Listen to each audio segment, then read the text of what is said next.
Bonjour tout le monde, c'est Kézil. Aujourd'hui on se retrouve pour une nouvelle vidéo. Vidéo qui aura aucun rapport avec les vidéos que j'ai précédemment pu produire, étant donné que c'est une vidéo sur le PIB. Le PIB, produit intérieur brut, est un indice économique qui permet de déterminer la production de richesse d'une population d'un État.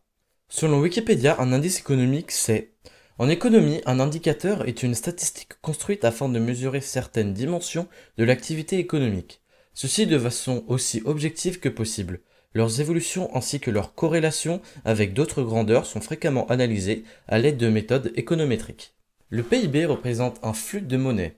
L'euro pour les pays de la zone euro et tout simplement le dollar pour les États-Unis par exemple. Il est calculé de manière semestrielle, trimestrielle ou bien plus généralement annuellement.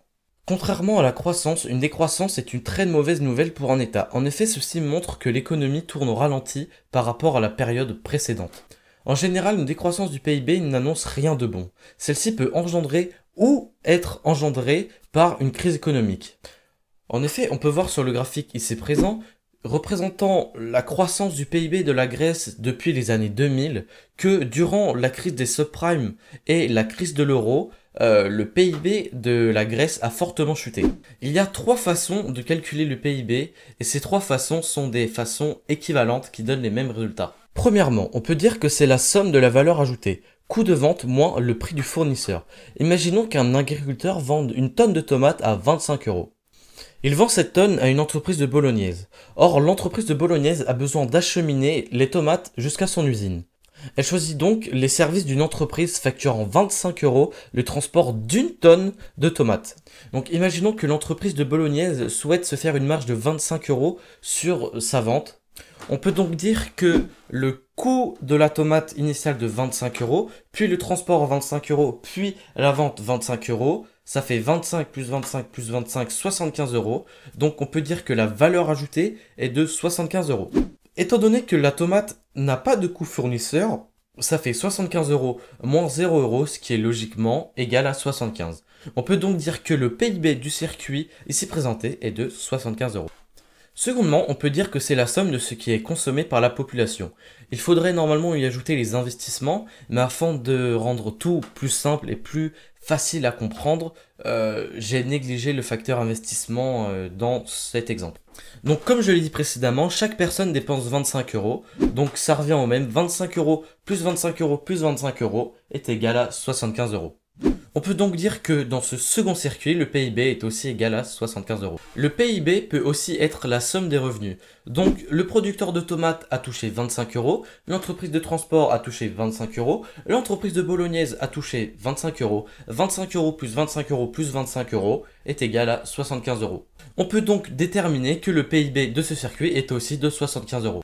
On vient donc de montrer ici que les trois méthodes permettent de calculer le PIB. Malgré le fait que le PIB soit très régulièrement utilisé afin de faire des analyses économiques, celui-ci a beaucoup de défauts. Il faut donc prendre les analyses faites à partir du PIB avec parcimonie et des pincettes. En effet, le PIB ne prend pas tout en compte dans ce qui se passe dans un pays. Le travail domestique, le bénévolat, ce que l'on produit nous-mêmes comme un potager ou son ménage.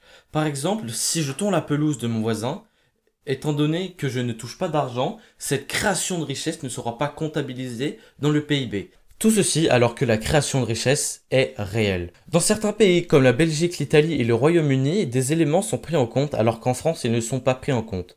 On parle ici d'éléments comme la prostitution et la drogue. On ne peut pas vraiment savoir ce que ceci représente dans l'économie d'un État. En revanche, des analyses sont régulièrement. Les richesses naturelles ou leurs épuisements, les catastrophes naturelles, les guerres ou les pandémies ne sont elles aussi pas comptabilisées dans le PIB. Ceci est causé par le fait que le PIB soit un flux de richesse et non pas un stock de richesse. Imaginons que dans un pays A, une seule personne y vive et celle-ci gagne 50 000 euros par an.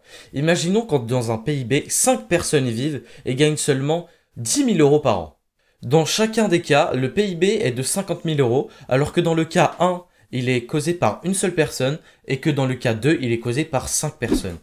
On peut très bien avoir un PIB qui augmente alors que les revenus diminuent pour une majorité de la population et augmentent fortement pour une minorité. Ceci renforce donc les inégalités.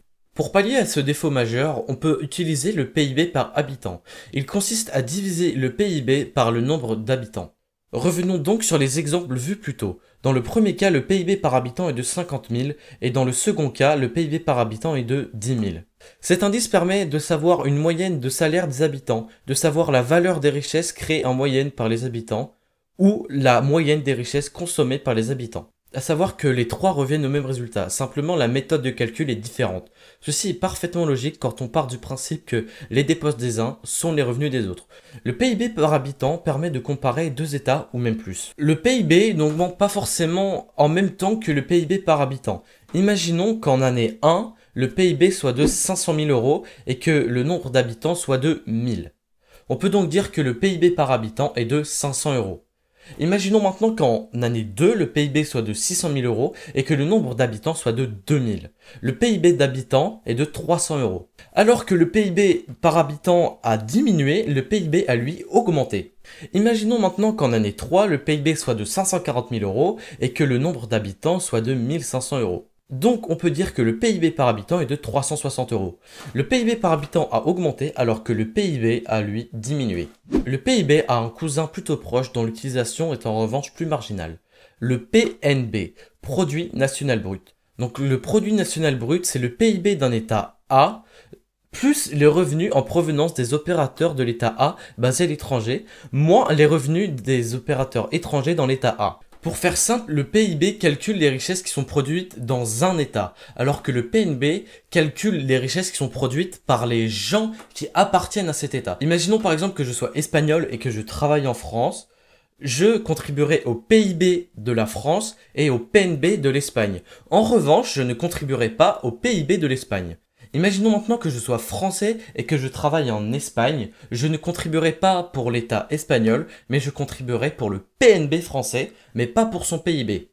Je contribuerai donc pour le PIB espagnol et pour le PNB français.